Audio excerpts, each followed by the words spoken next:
Hey guys, and welcome to another episode of Girl Boss Radio from Panoply. I'm Sophia Amoruso, the founder of NastyGal.com, the author of the New York Times bestselling book Girl Boss, and the author of Nasty Galaxy, which you can pre-order now at nastygal.com/book or anywhere books are sold. On this podcast, I interview a different woman who's carved out a path for herself. We trace her from her first job to how she got to where she is today to extract solid advice for you, our listeners, who are doing the same with your life. To stay in touch with all things Girl Boss, please follow us on Instagram, Twitter, and Facebook at Girl Boss. You can sign up for our newsletter, Girl Boss Diary, by going to girlboss.com, and you can follow me at Sophia Amoruso. That's SOPHIA Probably don't have to spell it. On Snapchat, Instagram, and Twitter. I'm all over the place. You guys, I hope Girl Boss Radio helps you achieve your goals, or at the very least inspires you to take on your day. So please help us achieve our goals. If you like this podcast, please subscribe in iTunes and share your love on social media. We've been in the top 100 pretty regularly, which is a big deal. We're still a new podcast, and with your help, we can stay there. And now for our weekly Girl Boss Moments. Girl Boss Moments are a time in your week where you feel like you are in control of your life. It's nice to call these out, and it's nice to tell your friends about it. And use the hashtag #GirlBossMoment. We will find them, and we read them on the podcast. It's a cool shout out to yourself. Tara Oldfield at Tara Oldfield says, at GirlBoss, paid off my student loan today. Hashtag #GirlBossMoment. That's amazing. I feel like people die without paying off their student loans. It's such a thing. Alyssa Mastromonaco, who was a guest on this podcast, one of my favorite people, at Alyssa Mastro44 says, my partner in transatlantic poker at Leah was just named new editorial director at We're Fighting 29. Wow, so she left Marie Claire. I had no idea. That's so cool. Congratulations, Leah. Jamie Petit says, at The Pacing Life says, pleased to hear I passed phase 1 of my NAASFP Marathon Coach certification. Amazing. Congratulations. I wish I knew what that was. Paige Barbara at Pageifer says, received the quote go ahead to start working on an influencer campaign I presented to my bosses. So cool. Budget.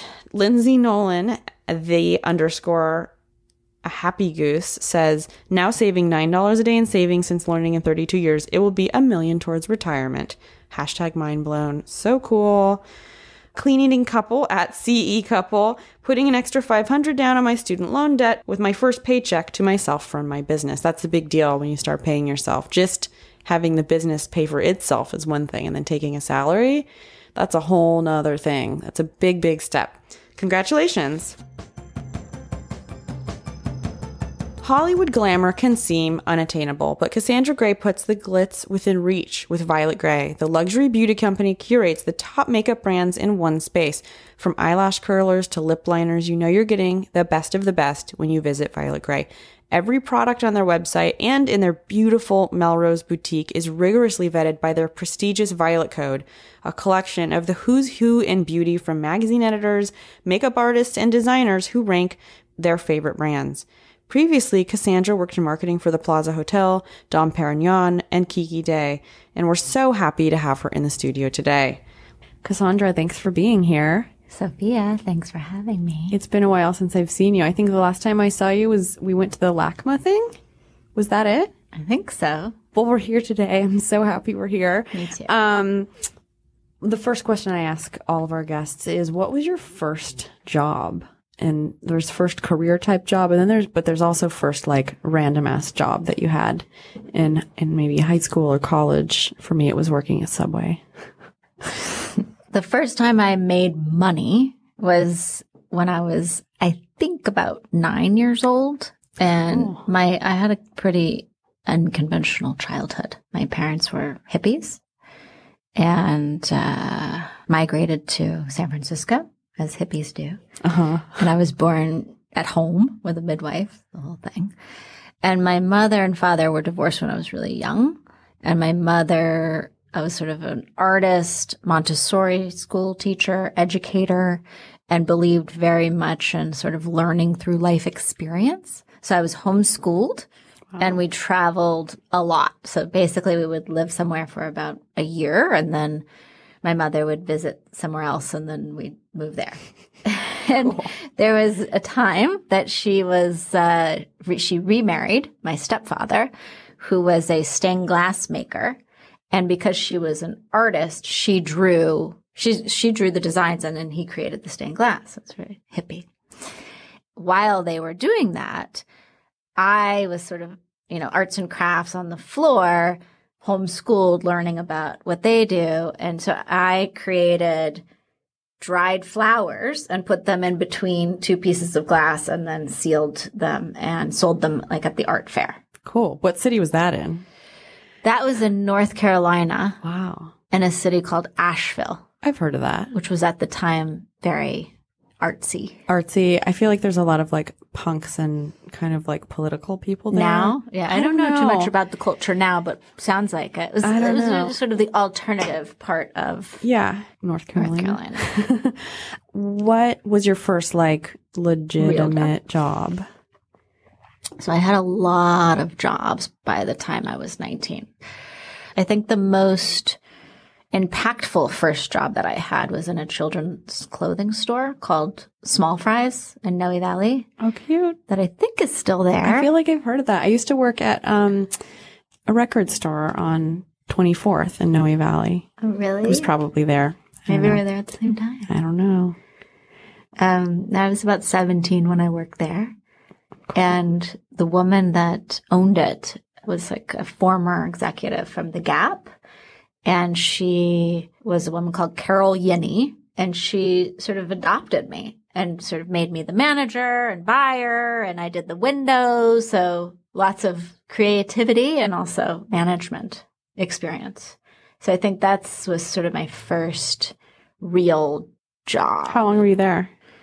I want to say like maybe 2 years. Oh, cool. Yeah. And so after that, from what I understand, you kind of went into marketing. Was that where you learned about marketing? And what are the things that you learned working for a small business like that? Do you feel like that was an important point for you? Yeah, I definitely learned about marketing. I think I've always been sort of born with an innate sense of marketing, and it was really interesting. It was a time when Beanie Babies came out, and we discovered them at this little store. I'm sure lots of other places discovered them too, but we discovered them and they became like most of our business one year. Wow. And lines out the door. And so I think that was a really interesting case study. So I'm sure that inspired me. I haven't thought about it until just now. So funny, Beanie Babies. Like they started and they were like a normal, cool thing. And then at a certain point, they became like this fringe thing for like weird people who don't leave their homes, and they collected them. It was like, at first it was like quarters, kind of like a normal thing. And then once the craze died down, it just seemed like weird eBay people or something. I was on eBay. So I just like remember. Yeah. I think what I learned from that story, and I think there was two things that I remember learning, which is one, that I understood that the founder, Ty or whatever he was called, went to the company that he was working for, which was some very large plush company, and with this idea, and they said, no, we don't like this idea. So he left and started it himself, which I think made an impact on me. And then just this notion of sort of collectibles and creating scarcity and through that. Yeah. What do you think the best marketers possess, or what do you think it takes to be a good marketer?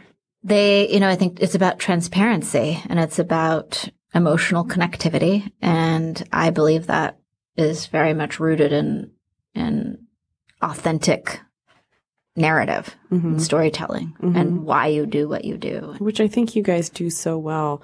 For our listeners, just how would you describe what Violet Grey is and how you connect, what you just described, I think is exactly what you do. I'd love to hear how you do that with like the Violet files and everything. Well, I think when we think about Violet Grey, or when we talk about Violet Grey, or try to describe Violet Grey in the elevator or whatever, in the short form, we're really a group of people, and really editors and engineers and marketers and office managers, and we're a team of 40 now. That's our core team. And then we work with about 120 curators and content collaborators from the industry, which is how we curate the best of beauty across all categories. So yeah, when we describe who we are and what we do and why we do what we do, we're a band of editors inside Hollywood that are, on a mission to really curate the best. And that's the best in beauty specifically. And beauty is such a really broad word, which makes it really fun from a storytelling perspective. And it's really kind of synonymous with self-esteem. And so emotionally connecting with women and helping them to navigate this really saturated world that most women are really interested in is fun and a problem to solve. So we're constantly just thinking about her, and we're inspired by women. Most of us are women. Like our head of tech is a woman, and we are just always thinking about what she wants and how to give it to her. Radio is brought to you by BarkBox. For humans, BarkBox is a delivery of 4 to 6 natural treats and super fun toys curated around a surprise theme for your dog each month. And for your little ruffer, BarkBox is like the joy of a million belly rubs. Here's how it works. On the website, you choose your dog size, a delivery plan, and then your dog's BarkBox is shipped on the 15th of each month. And you get free shipping. BarkBox curates the best all-natural treats and innovative toys to match your dog's unique needs, including allergies and heavy chewer preferences. It's a great way to try a variety of toys and treats from local and small businesses that you may not otherwise be able to find, and all treats are made in the USA or Canada. They always send new and fun toys that continue to keep dogs engaged, interested, and happy. And if your dog doesn't like something in the box, BarkBox will actually send you something that your dog will love for free, because they're all about dog happiness. For a free extra month of BarkBox, visit barkbox.com/girlboss when you subscribe to a 6 or 12-month plan.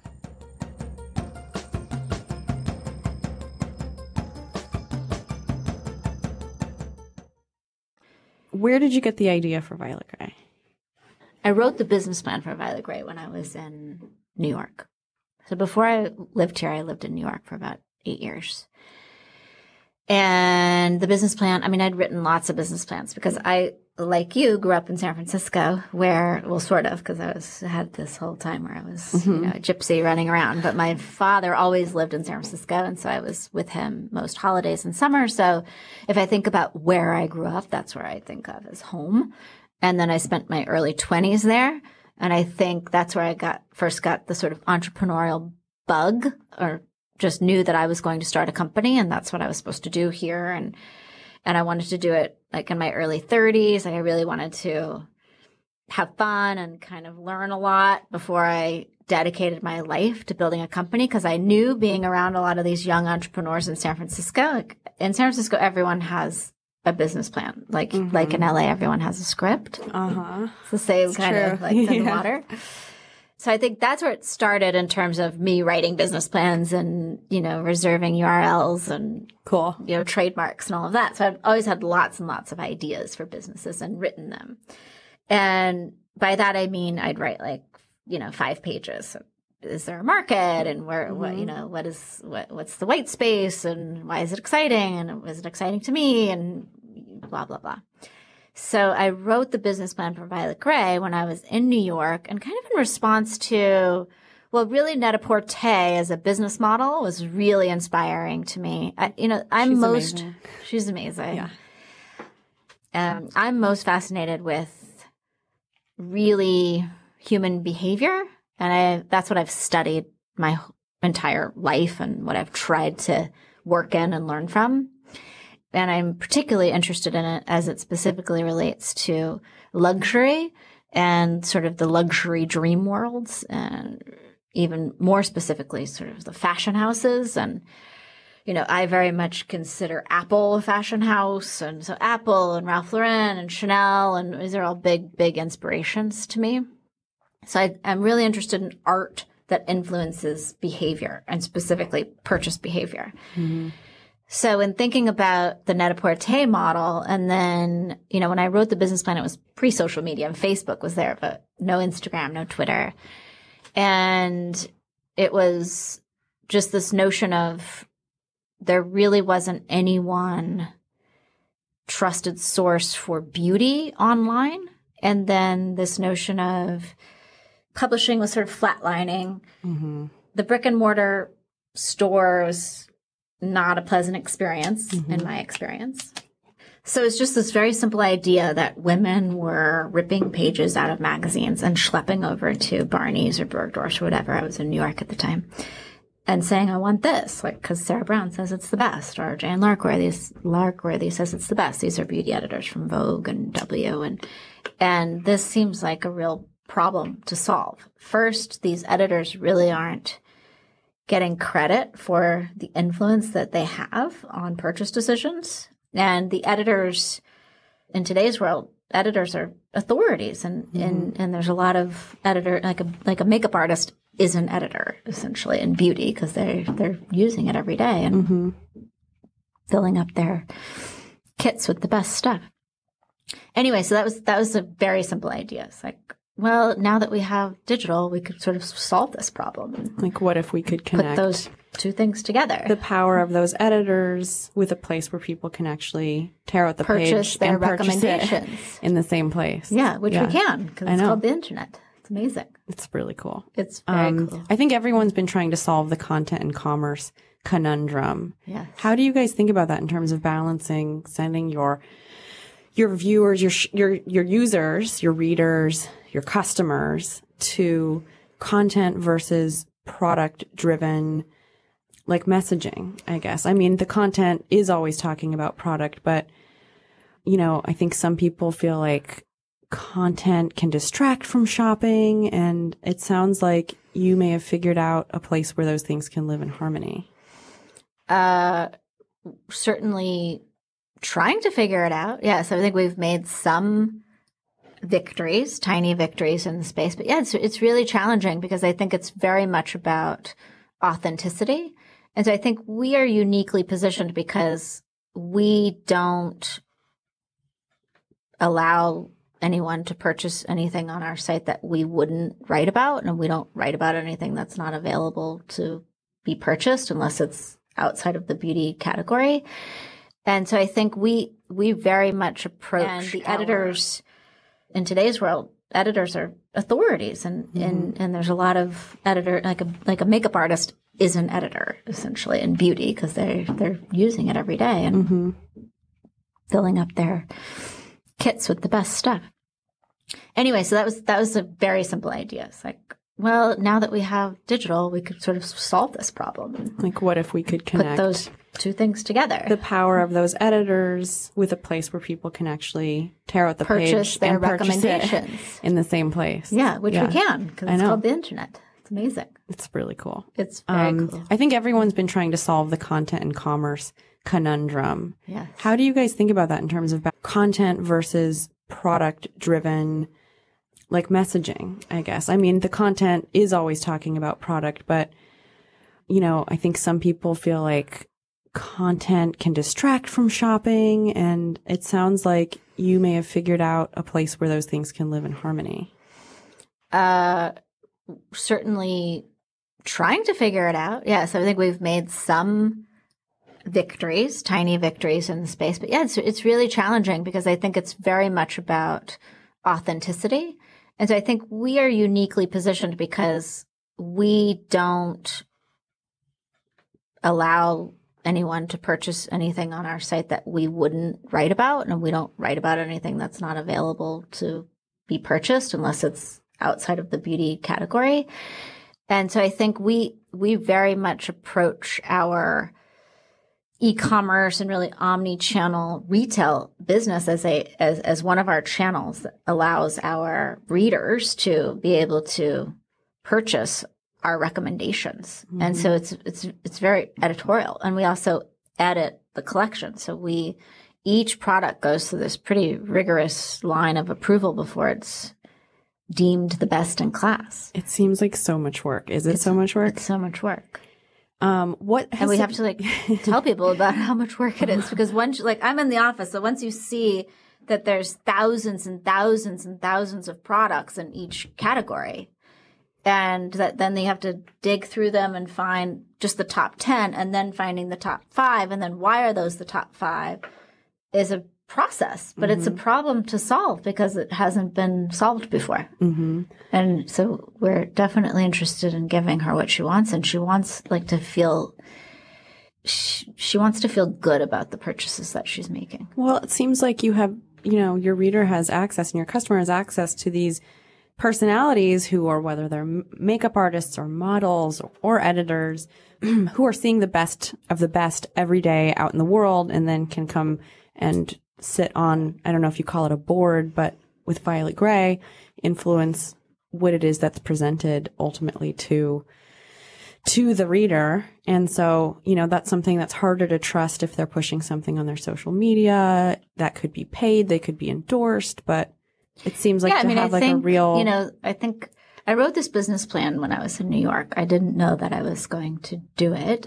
I knew that I was going to start a company, and I knew that I was going to do it in my early 30s. But I knew that my dream was to build a great company, which is to me a great group of people. And I knew that I wanted to work with talent that was, far more talented than I was and far smarter than I was in all these areas. And I wanted to surround myself with sort of the best talent that I could find. So I knew that that was not going to be easy without a really strong vision that people got really excited about. I mean, you need money, you need vision, you need people. And so I think I didn't really get really excited about Violet Grey until I moved to Los Angeles and was sort of exposed to Hollywood through my husband, who's like this, short, Jewish, powerful guy running the town. And I got this sort of front row +1 seat to Hollywood and realized very quickly that this is the most influential beauty culture in the world. And so launching a company born out of that culture with this understanding that this culture is relevant around the world and that people are really interested in it. But also there's so much information amassed here because it is the sort of capital of image making. And, these women that are on the red carpets and on the cover of magazines and in movies and on TV, they're representing sometimes multi-billion-dollar franchises. So as a result, they have a makeup artist and a hairdresser and a skincare professional and a shrink and a nail artist. And they have a whole crew. And I mean, obviously this isn't normal, but the shape of your eyebrow really matters. Your skin really matters. The image that you're projecting could mean your next endorsement deal or your next movie or if you're smart about it all, right? And it's very much a part of the business. So when I moved here and realized, this is such an incredible community and industry that's relevant around the world, but there's also this contingency of authority in this sort of new breed of celebrity that are these makeup artists and hairdressers and dermatologists that are here working on the most famous faces in the world. And they, to me, it was like they were, these are like the new chefs. What happened to chefs in Hollywood. It's true. Except they're much, much more glamorous because they're hanging out with movie stars all day. Yeah. Probably equal level of addiction issues though. I don't know. And they're artists, so they tend to be interesting and have personalities. Yeah. And I've always loved them, meeting them on photo shoots and stuff. But I realized that, these are the authorities in beauty. So I need to figure out how to round all of them up so they can help me curate only the best because I need to solve this problem. Absolutely. For women. What is your definition of beauty? I think about feelings emotional connectivity. So I think when I think about the most beautiful things I've ever seen, it's oftentimes it's women. I think women are some of the most beautiful things I've ever seen. And then I think it's also the ocean and flowers and art. So yeah, I mean, I think it's about the emotional connectivity to what I'm literally seeing through my eyes. Do you think that there's an implied pressure to be or look a certain way, or do you feel like beauty and makeup has given people the opportunity to explore that for themselves? You know, so there's you should do your makeup this way so that you can look like Kim Kardashian, but then there's also the flip side of makeup gives people the opportunity to explore who they are. Yeah. I mean, I think it also comes back to Hollywood and like Hollywood, like to me, when I was living in New York, was sort of a bad word and not that cool and kind of oversaturated. And I wasn't really interested in it. But when I moved here and really started to study it, I mean, Hollywood or cinema or moving pictures, whether it's French cinema or Italian cinema or Bollywood or whatever, are really responsible for most of the images that have made an impact on my life. And I've certainly been ruled by images and iconography, right? So I think that art is most influential art in the world, which is this, moving pictures. So I think when I think about beauty, I think what I love about it and working in it so much is that it does have this utilitarian aspect where it's like, I need my face wash, or I need to wash my hair, and I need to clean my nails and all that. So it's like commodities and that I need all the time. It's a recurring purchase. So that's very good for business. And then there's this whole fashion element of expressing yourself and so creative and so fun. And if you're feeling tired, you can use makeup to not feel tired. If you're feeling like you want to be sexier, you can use makeup and hair and like all that stuff. Just helps you to get there. It's theater, right? And again, back to Hollywood, it's about getting into character, and that can make life a lot more fun, right? Mm-hmm. I think being comfortable in your skin is something that is priceless and pretty hard to achieve because it's so connected to self-esteem and mental stability and all of that. And I think, as a woman, I think a fairly attractive woman, I rarely feel comfortable in my skin. So I do find that makeup and hair and fashion and exercise and sleep and meditation all help me to feel better in my skin. Yeah. Which is just makes me feel more healthy. I Absolutely.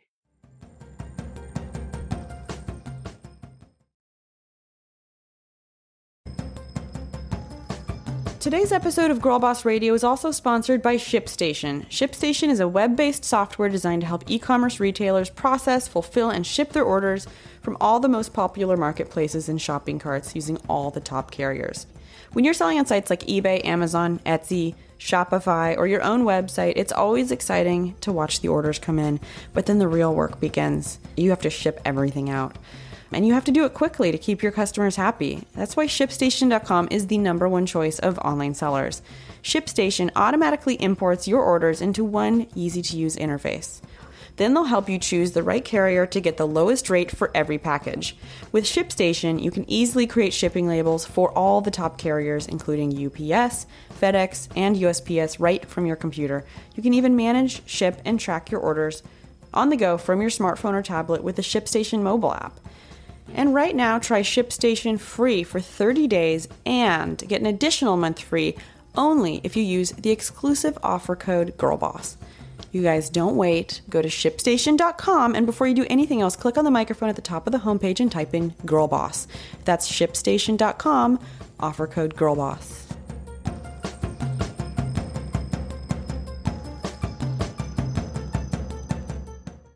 You started your company 3 years ago now. Uh-huh. If you were telling yourself 3 years ago something that would later surprise you about what it takes to, run a team and have a team of 40 and have a retail storefront and do all the things that you're doing, what would your advice to yourself be? I knew that starting a company was really hard because I'd been around enough of them as a consultant most of my life. So I'd been around small companies and big companies. So I knew it was not for sissies. Being an entrepreneur is so much about luck, timing, and tenacity. Like you're just going to get through whatever comes your way. So I really did have that mentality going in. So I knew it was going to be really hard. But even with that educated approach, it's like, I can't even describe how hard it is. So this is what's like, I hire entrepreneurs. I love entrepreneurs. I love people that are like, I want to have your job. Like, I love that whole founding mentality. And I think it's a really interesting time because I think most young people that I meet, like, they really want to be an entrepreneur. And then I think if I bring them into the world of being sort of at the top or the boss or the CEO or whatever, I mean, it's the loneliest, worst job in the world. Yeah. It's really hard. I really kind of envy the freelancing culture, you know, in some ways. Freelancing culture, or, you know, someone else is going to worry about how to pay your bills or how to deal with an HR problem. Or totally. Raise money, or, you know, every single hurdle is ultimately yours to get through. Do you believe in balance? Yeah, I know. I like it. It's a nice idea.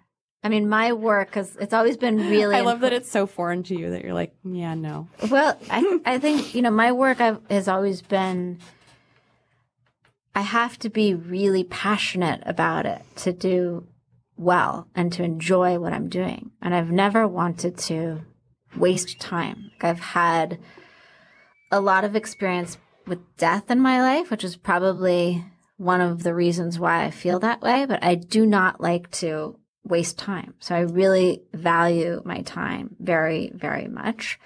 And so when I think about balance, or what people mean by that, I mean, for me, life is about love and work. And for me, work is I need to make stuff, so I need to be creative, and I need to learn, and I need to like constantly be challenged, and then I feel alive and I feel honest. And that's what I want. Like, what I want for myself is just to be living an honest life, which is hard, obviously. So hard to do. Yeah. And so if by balance you mean that, then yes, I mean, that's cool. So to have that, and then to be an entrepreneur, which to me is what I need to feel fulfilled. Like, I need to build. Like, I'm not a kind of person that can sort of move money around. Like, I actually need to build. And then I need to make stuff. Art. Yeah. I think we had a guest recently who said that she didn't believe in balance necessarily, but she believed in being happy. And it sounds like you have a lot of things that make you happy. Yeah, definitely. I mean, happy is a You're like, I don't know about that word. I mean, I think, you know, there's all these like philosophers like Rumi or whatever, like says the divine discontent of an artist. And, you know, I find that really to be true. Like, I always want to do better. And I always want to build. And I have that drive, and it's just motivated by wanting to do great things. So I don't think that, and it's kind of a miserable existence in terms of happiness. You're never really happy because you're always discontent. But as it relates to my family and my love life, I feel really happy. Cool.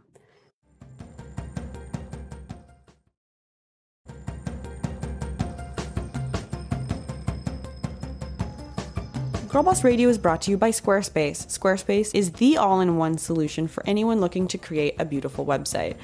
Using Squarespace is simple and intuitive. You're able to add and arrange your content and features with a click of a mouse.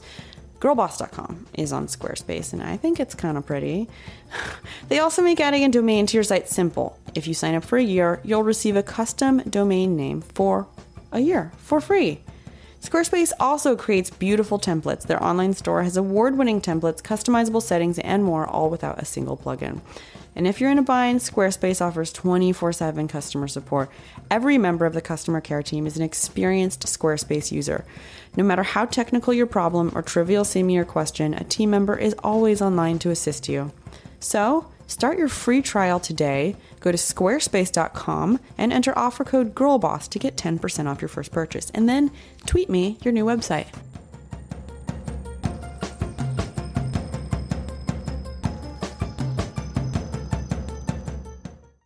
If someone was trying to start their own business, what would your advice for them be? Well, they should think about committing the next 10 years of their life to building something great, because that's what it takes. And it's very difficult to have balance during that 10 years.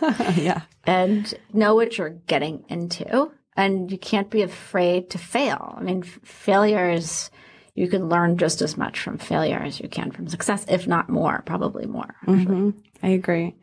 Okay, so I have one question that I ask all of our guests on this podcast, and there's something called a girl boss moment, which we've kind of, I don't know if it's like a hallmark moment, but our listeners tweet in and Instagram in their hashtag girl boss moment. And a girl boss moment is just that time in your week where you felt like you were in charge of your life, where you owned your life. And that can be, I gave myself a bubble bath for 20 minutes and that just like made my week.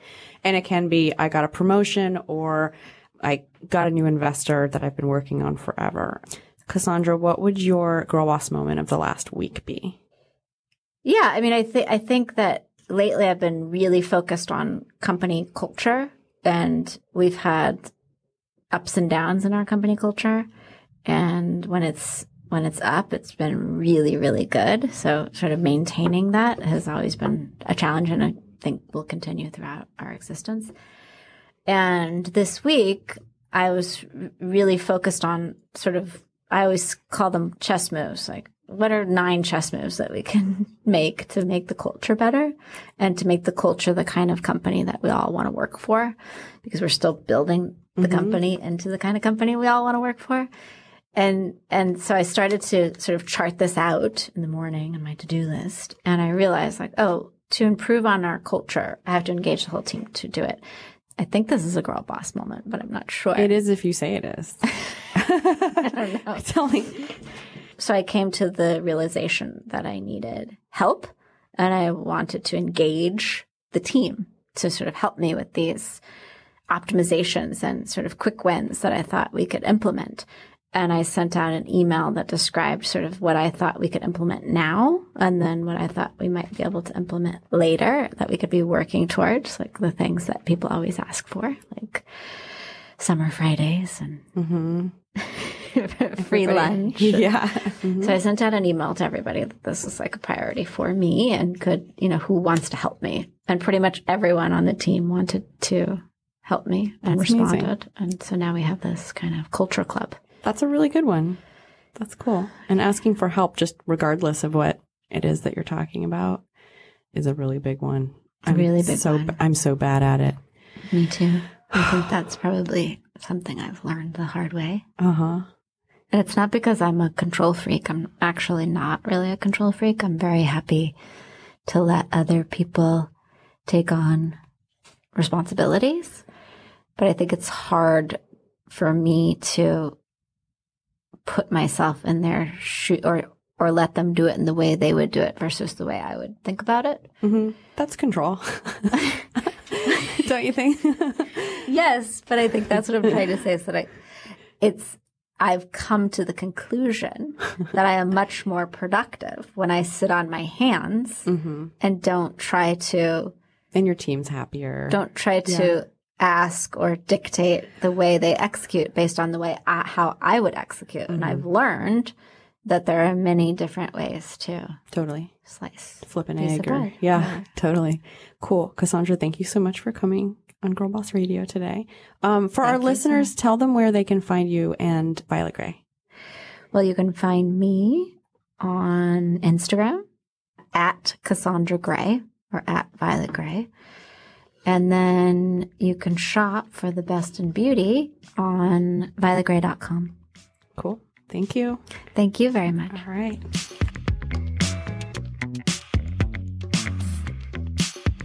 That was another episode of Girl Boss Radio. We'll be back next week with Melissa Biggs Bradley, the founder and CEO of Indigari. So please tune in.